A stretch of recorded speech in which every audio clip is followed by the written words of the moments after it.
চলো দেখে আসি আমার মেয়ে কি করছে। এই যে মহারানীকে দেখো, রান্নাঘরে এসে বললো মাম্মাম চিড়ে খাবো, একটুখানি চিড়ে দেওয়া হয়েছে।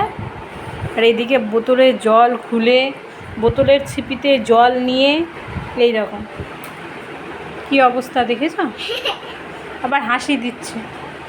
রান্না করতে করতে কতবার যে আসতে হয় তার কাছে দেখার জন্য কি করছে না করছে। তার মধ্যে চেয়ার তো আছে, সারা জায়গা চেয়ার টেনে টেনে উঠে পড়ে, কখন পড়ে যাবে হাত পা ভেঙে যাবে তার নাই ঠিক।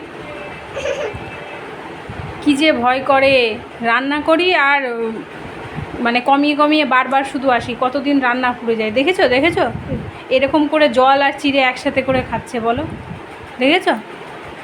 বলো গলায় গলায় আটকাবে কি আটকাবে না বলো তো? খায় না,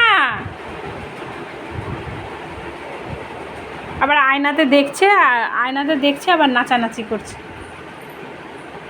দেখেছো কি বদ।